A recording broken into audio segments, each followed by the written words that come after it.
किसी भी सरकार के कार्यकाल में इतनी नियुक्तियां आपको नहीं मिली होंगी। और जब हमारी सरकार के 5 वर्ष के कार्यकाल पूरे हो रहे होंगे तब ये सरकार 5 लाख सरकारी नियुक्ति प्रदेश के नौजवानों को देने में सफल हो चुकी होगी। और ये सरकारी नियुक्ति केवल सरकारी क्षेत्र में नहीं, ये 5 लाख तो सरकारी क्षेत्र में हम लोग देंगे, लेकिन इससे कई गुना ज्यादा नौकरी और रोजगार निजी क्षेत्र में भी हम लोगों ने प्रदेश के नौजवानों के लिए उपलब्ध करवाए हैं।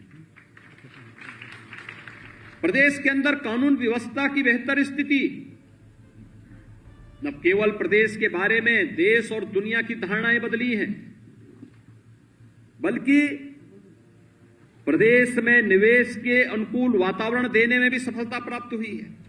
और व्यक्ति इस बात को मानता है कि आज प्रदेश सुरक्षित है। हम जो पूंजी लगाएंगे वो कोई माफिया जबरन कब्जा करके, अपहरण करके, फिरौती वसूली के नाम पर अराजकता और अव्यवस्था पैदा करने का प्रयास नहीं करेगा, क्योंकि इसे मालूम है अगर करेगा तो उसके अंजाम क्या होंगे। और इसलिए कोई भी उस प्रकार का दुस्साहस नहीं कर सकता। हर व्यक्ति निवेश के सबसे अच्छे गंतव्य के रूप में उत्तर प्रदेश को मानता है। हमने व्यापक रिफॉर्म किए, उस रिफॉर्म के परिणाम सामने आ रहे हैं। ईज ऑफ डूइंग बिजनेस में 14वें और 16वें रैंकिंग से उत्तर प्रदेश आज दूसरे नंबर पर आ गया है। देश के अंदर सबसे अच्छा परफॉर्म करने वाले राज्य के रूप में उत्तर प्रदेश आया है। प्रदेश के अंदर जो कार्य प्रारंभ हुए, इंफ्रास्ट्रक्चर डेवलपमेंट के कार्य हुए, हर एक विभाग ने, शासन से जुड़े हुए हर एक विभाग ने अपने स्तर पर प्रयास प्रारंभ किया, उसका परिणाम सामने आया। और सामने परिणाम का किस रूप में कि प्रदेश के अंदर प्रति व्यक्ति आय बढ़ी, प्रदेश की अर्थव्यवस्था ने एक नई ऊंचाइयां छूना प्रारंभ किया।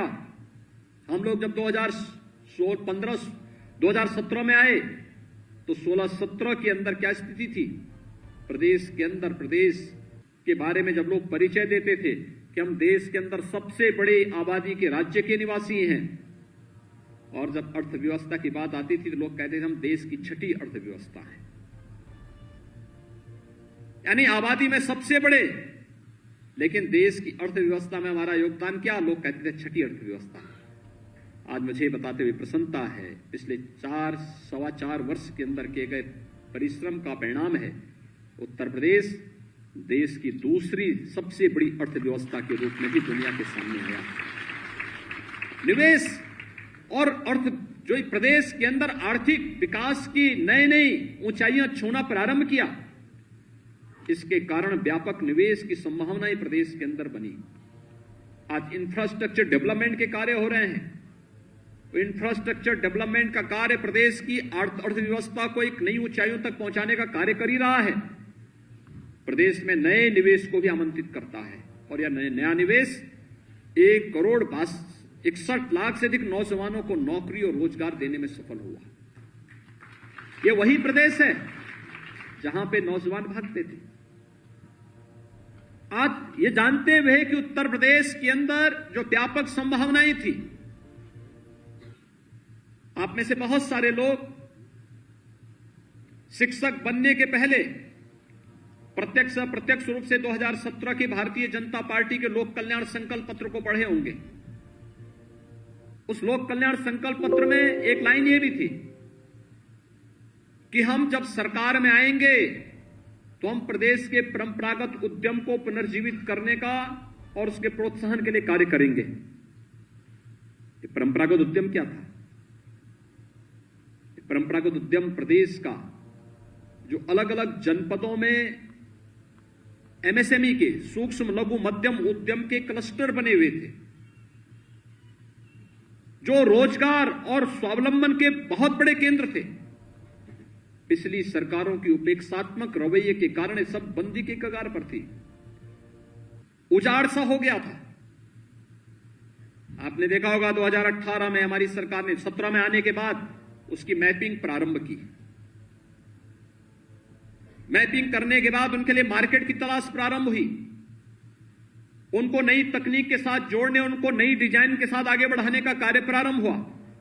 और फरवरी 2018 में जब प्रधानमंत्री जी से हम लोगों ने प्रदेश के इन्वेस्टर समिट का उद्घाटन करवाया था, उस समय हम एक नई योजना के साथ लेके आए थे परंपरागत उद्यम के लिए, वह था वन डिस्ट्रिक्ट वन प्रोडक्ट की नीति, जो प्रदेश के परंपरागत उद्यम को एक नई ऊंचाइयों तक पहुंचाना था। आज देश ही नहीं दुनिया की लोकप्रिय योजना बन चुकी है और प्रदेश के एक्सपोर्ट को एक नई ऊंचाइयों तक पहुंचा रही है और प्रदेश को एक्सपोर्ट का एक नया हब बनाने में जिसकी बहुत बड़ी भूमिका है, ये उत्तर प्रदेश के अंदर आज हो रहा है।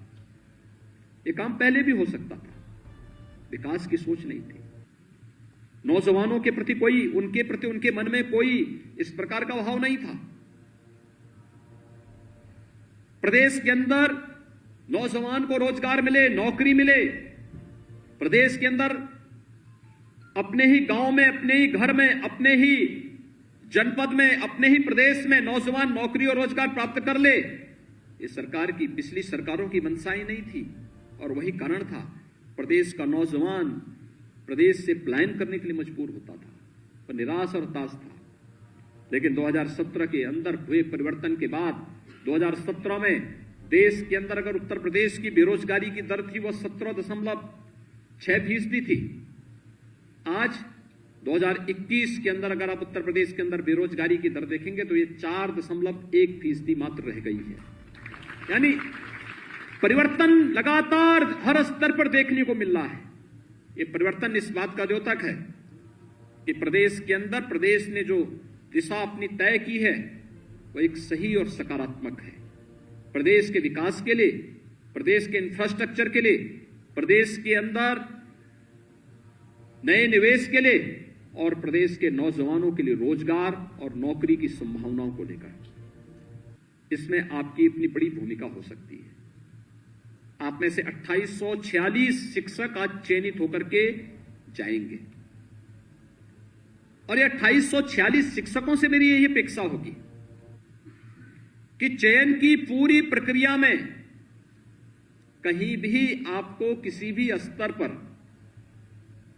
प्रवेश पत्र भरते समय, यानी जब आपने इस परीक्षा के लिए अपना प्रवेश पत्र भरा होगा, एग्जामिनेशन फॉर्म भरा होगा, उस एग्जामिनेशन फॉर्म से लेकर के परिणाम आने, चयन होने, मेरिट सूची तैयार होने और आज नियुक्ति पत्र प्राप्त होने तक किसी भी स्तर पर कहीं भी सिफारिश कराने की नौबत आपके सामने नहीं आई होगी।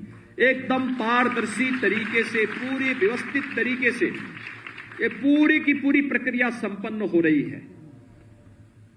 जब आपको किसी भी प्रक्रिया में न सिफारिश की आवश्यकता है, पूरी ईमानदारी के साथ आपको चयन की इस प्रक्रिया के साथ जोड़ करके आपके उज्जवल भविष्य को आगे बढ़ाने के लिए और आपकी प्रतिभा का लाभ उत्तर प्रदेश के लिए लेने के लिए सरकार पूरी प्रतिबद्धता के साथ कार्य कर रही है, तो सरकार की भी आपसे कुछ अपेक्षाएं जरूर होंगी।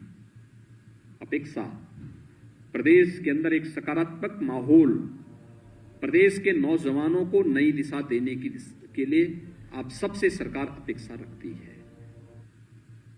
एक कृतज्ञता का भाव होना चाहिए कि पिछली सरकार बेईमानी और भ्रष्टाचार, वंशवाद और जातिवाद का नग्न तांडव करती थी, आप जैसे नौजवानों को नौकरियों से वंचित करती थी। एक सरकार है बिना भेदभाव की नियुक्ति की प्रक्रिया को आगे बढ़ा करके और ईमानदारी पूर्वक चयन करके आपको आपकी मेरिट के अनुसार नियुक्ति पत्र भी उपलब्ध कराती है। किसी भी स्तर पर आपको सिफारिश की आवश्यकता है ही नहीं। हमारे डिप्टी सीएम को, जो इस विभाग के मंत्री हैं, उनको स्वयं नहीं मालूम है कि किस शिक्षक को किस विद्यालय में जाना है, क्योंकि ऑनलाइन प्रक्रिया है। उस ऑनलाइन प्रक्रिया के माध्यम से आपको ऑप्शन दे दिए गए हैं, आपने ऑप्शन भरे हैं, आपका स्वतः उस प्रक्रिया के साथ जुड़ करके चयन की प्रक्रिया के साथ आप नियुक्ति पत्र आप प्राप्त कर लेंगे।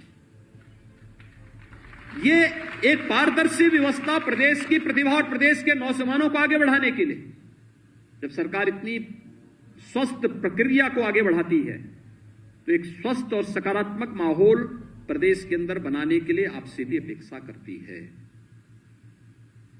याद रखना, मेहनत और परिश्रम का कोई किसी भी प्रकार का कोई विकल्प नहीं हो सकता। जो परिश्रम करेगा, अपने फील्ड में ईमानदारी पूर्वक कार्य करेगा, उसका परिणाम आता ही है और आना ही चाहिए। और यह संकल्प आप सबका होना चाहिए। आप इंटर कॉलेजेस में जाएंगे, याद रखना, जिन इंटर कॉलेजेस में आप जाएंगे वे इंटर कॉलेजेस ही प्रदेश की जो पीढ़ी आज शासन में या प्रशासन में लीड कर रही है, नेतृत्व दे रही है, ये इन्हीं इंटर कॉलेजेस की देन है। ये कहीं और से नहीं आए हैं, किसी कॉन्वेंट और पब्लिक स्कूल से नहीं आए हैं, ये इन्हीं से आए हैं। और आपको देखना होगा एक उस समय उस कॉलेज और उस संस्था की स्थिति क्या थी कि वह प्रदेश को नेतृत्व देने वाली टीम और फौज खड़ी कर सकती है, और एक अब जब उसके सामने एक अस्तित्व का संकट आया हुआ है, अस्तित्व के संकट से उसे उभारने की आवश्यकता है, एक नया विश्वास भरने की आवश्यकता है। पूरी टीम, शिक्षकों की टीम के अंदर, छात्र छात्राओं के अंदर, विद्यालय परिवार के अंदर, अभिभावकों के अंदर, और उस विश्वास को भरने का पहला काम आपको करना है। ईमानदारी से एक शिक्षक का दायित्व बनता है कि अगर विद्यालय 9 बजे प्रारंभ हो रहा है तो 8:30 बजे अपने विद्यालय में पहुंचे। विद्यालय 3 बजे 4 बजे बंद हो रहा है तो उसके आधे घंटे के बाद निकलें। एक एक क्लासरूम को देखें, अपनी क्लासरूम में जाकर के चेक करें, साफ सफाई की व्यवस्था से लेकर के एक एक छात्र पर व्यक्तिगत रुचि लेनी पड़ेगी, और व्यक्तिगत रुचि लेकर के उसके सर्वांगीण विकास में आपकी क्या भूमिका हो सकती है, इस भूमिका के साथ अगर आप जुड़ेंगे तो वह छात्र आपको सदैव याद करेगा, स्मरण करेगा, जिस भी स्थिति में होगा, लेकिन आपके इस कृतित्व के प्रति सदैव कृतज्ञता ज्ञापित करेगा। लेकिन अगर आपने लापरवाही की तो वही छात्र फिर आपको जिंदगी भर कोसेगा भी, और जिंदगी भर कोसने का मतलब, अगर आप 17-18 वर्ष की आयु में उसके भविष्य के साथ खिलवाड़ कर रहे हैं तो याद करिए आगे के 60, 70, 80 वर्ष आपको उस छात्र के मुंह से गाली ही गाली खानी है। इसलिए आपको गाली खाना है या यश प्राप्त करना है, ये आप पे निर्भर करता है, और उस दिशा से अपने आप को तैयार करना पहला कार्य आपका होना चाहिए। दूसरा, मैं अक्सर एक बात को देखता हूं कि कार्य, देखिए आप जाएंगे अलग अलग जनपदों में, प्रदेश के अंदर 8 आकांक्षात्मक जनपद हैं। ये आकांक्षात्मक जनपद वह जिनकी अभी कुछ आकांक्षाएं बची हुई है। नीति आयोग ने कुछ पैरामीटर तय किए थे, और पैरामीटर इस बात को तय किए थे कि शिक्षा है, स्वास्थ्य है, रोजगार है, एग्रीकल्चर के फील्ड में, स्किल डेवलपमेंट के फील्ड में या अन्य क्षेत्रों में वह जनपद अन्य जनपदों की तुलना में भी पिछड़े हैं। ऐसे 8 आकांक्षात्मक जनपद सिद्धार्थनगर, बलरामपुर, श्रावस्ती, बहराइच, ये 4 जनपद नेपाल सीमा से सटे हुए हैं। शेष 4 जनपद चंदौली, सोनभद्र, चित्रकूट और फतेहपुर, ये 8 जनपद प्रदेश के अंदर आकांक्षात्मक जनपद हैं, जिनको अन्य जनपदों के साथ एक नई प्रतिस्पर्धा के साथ खड़े होने के लिए अभी मेहनत करनी है। आप में से बहुत सारे शिक्षक इन आकांक्षात्मक जनपदों में जा रहे होंगे। अतिरिक्त मेहनत इन जनपदों को किए जाने की आवश्यकता है, क्योंकि वहां पर एक शिक्षक के रूप में जब आप कार्य करेंगे तो वहां पर बालक भी होंगे, बालिकाएं भी होंगी। बालिकाएं होंगी, उनका स्कूल से ड्रॉप रेट ज्यादा होगा, यानी असमय स्कूल छोड़ देने की प्रवृत्ति। कोई 6ठी क्लास में एडमिशन लिया, उसके बाद स्कूल आना बंद कर दिया। किसी ने 8वीं के बाद स्कूल जाना बंद कर दिया होगा। ऐसे अभिभावकों को चिन्हित करना, फिर अभिभावकों को समझाना, फिर उन बालिकाओं को स्कूल भेजना। और में से बहुत सारी बालिकाएं होंगी जो एनेमिक होंगी। आप बाल विकास और पुष्टाहार विभाग के साथ संवाद बना करके, आंगनबाड़ी केंद्रों के साथ संवाद बना करके, आईसीडीएस के साथ संवाद बना करके, डिस्ट्रिक्ट एडमिनिस्ट्रेशन के साथ संवाद बना करके उन बालिकाओं को मिलने वाले पोषाहार से, उनको मिलने वाले उस व्यवस्था के साथ जोड़ करके उस बालिका के स्वास्थ्य के प्रति चिंता कर सकते हैं। विद्यालय की रुचि होनी चाहिए, या फिर क्योंकि अगर वही बालिका आगे आएगी, याद रखना मातृ मृत्यु दर और शिशु मृत्यु दर को आप फिर नियंत्रित नहीं कर पाएंगे, क्योंकि वह बालिका आज एक आपकी बालिका है, आपकी विद्यार्थी है। अगर आज उसके स्वास्थ्य के प्रति जागरूक नहीं, तो कल वही बालिका जब आगे बढ़ेगी तो प्रदेश के स्वास्थ्य के आंकड़ों पर निरंतर प्रहार होते हुए दिखाई देंगे। उसके प्रति हमें सजग होना होगा, बताना होगा, बालक हो या बालिका, उनके बारे में जागरूक होना, उनको सही दिशा देना, उन्हें शासन की योजनाओं से अवगत कराना, आकांक्षात्मक जनपदों में विशेष रुचि लेकर के कार्य करना, और साथ साथ शासन की योजनाओं की जानकारी भी रखना। याद रखना, मैं देख रहा था, मैंने एक बार एक तकनीकी इंस्टीट्यूशन से जुड़े हुए कुछ छात्रों को अपने पास बुलाया था, वे फाइनल ईयर के थे। कुल 20 छात्र मेरे पास आए थे, बीटेक कर रहे थे सभी। मैंने उन लोगों से पूछा, मैंने कहा आप लोग क्या करना चाहते हैं? 20 में से 16 ने स्वयं इस बात को कहा कि हम लोग स्वयं का स्टार्टअप स्थापित करना चाहते हैं। 2 ने कहा कि हम किसी मल्टीनेशनल कंपनी में जाना चाहते हैं। 2 ने कहा कि हमें सरकारी नौकरी मिलेगी, तो सरकारी नौकरी नहीं तो जहां काम मिल जाएगा वहां काम करेंगे। जो लोग 16 लोग थे, मैंने इनसे पूछा तो आप अब स्वयं का स्टार्टअप स्थापित करना चाहते हैं तो क्या समस्या आ रही है? उन्होंने कहा देखिए साहब, हम सामान्य परिवारों के हैं, हमारे परिवार के पास इतनी पूंजी नहीं होगी कि हमें 5 लाख 10 लाख रुपए की सहायता कहीं से मिल सके या परिवार उपलब्ध करा दे। हमें चाहते हैं कि हमें कोई एक व्यवस्था मिले। तो मैंने कहा इसकी तो पहले से स्कीम है, प्रधानमंत्री स्टार्टअप योजना के अंतर्गत भी आप इस कार्य को कर सकते हैं, प्रधानमंत्री मुद्रा योजना के साथ उसको जोड़ करके भी आगे बढ़ा सकते हैं। अगर शासन की इन योजनाओं की जानकारी शिक्षक को नहीं है तो स्वाभाविक रूप से छात्र को भी नहीं होगी।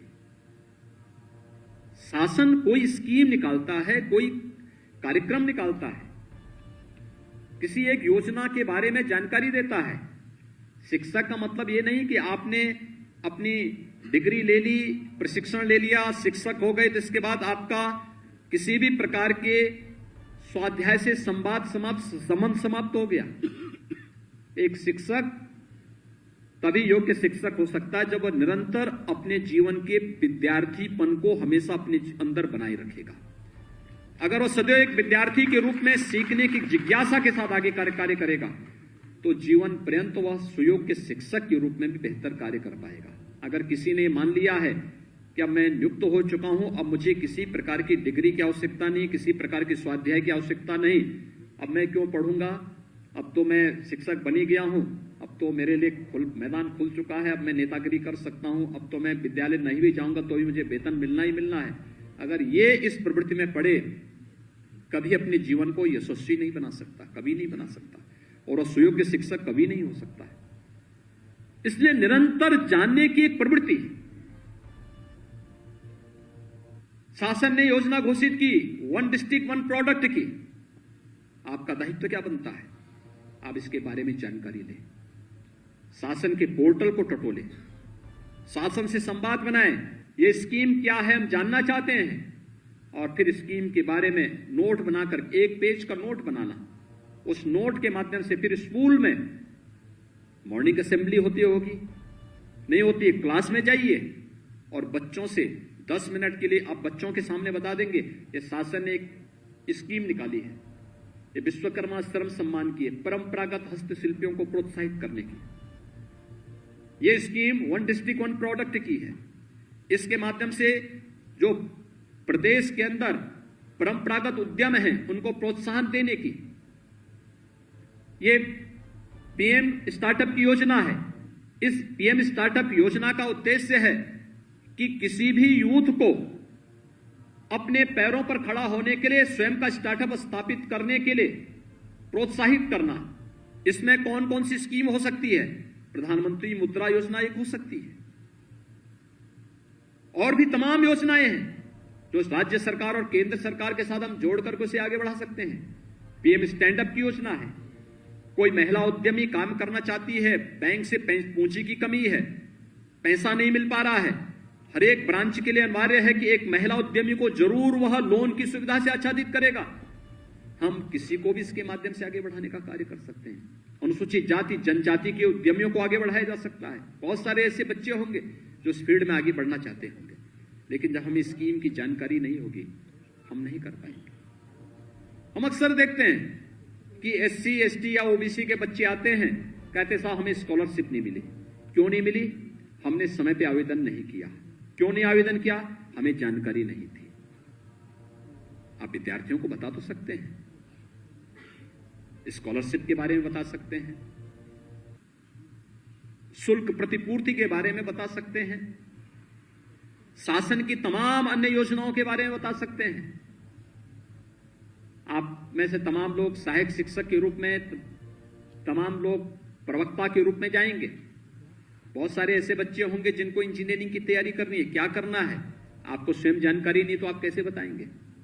बहुत सारे बच्चे होंगे जिनको नीट की तैयारी करनी है, आपको जानकारी होनी चाहिए कब ये तैयारी होती है, कैसे होना है, कैसे प्रश्न पत्र होते हैं। स्वयं तैयार करना और फिर लोगों को उसके लिए तैयार करवाने के लिए आगे बढ़ना। आप एक सुयोग्य शिक्षक के रूप में अपने कार्यकाल को यादगार बना सकते हैं, और यादगार अगर व्यक्ति का कार्यकाल नहीं तो उसका जीवन बेकार है। मुझे लगता है कि तब तो फिर सामान्य नागरिकों की तरह, सामान्य लोगों की तरह बहुत सारे लोग हैं जो जन्म लेते हैं, पता ही नहीं लगता, गुमनाम चले भी जाते हैं। ये कोई जीवन नहीं है। जीवन को वही जिस पारी को हम यादगार बना सके, और उस यादगार पारी के लिए आप सबको एक अवसर प्राप्त हुआ है। इस विश्वास के साथ मैं आज के इस अवसर पर आप सबको, क्योंकि नई शिक्षा नीति का उद्देश्य ही है ये, हम उस दिशा में प्रयास प्रारंभ करेंगे। आप सबके चयन के लिए आपको बधाई, हृदय से मैं बधाई देता हूँ, शुभकामनाएं देता हूँ और विश्वास व्यक्त करता हूँ कि शासन की मंशा के अनुरूप आप परिणाम देने में सफल होंगे। आप सबके प्रति मेरी मंगलमय शुभकामनाएं। धन्यवाद। जय हिंद।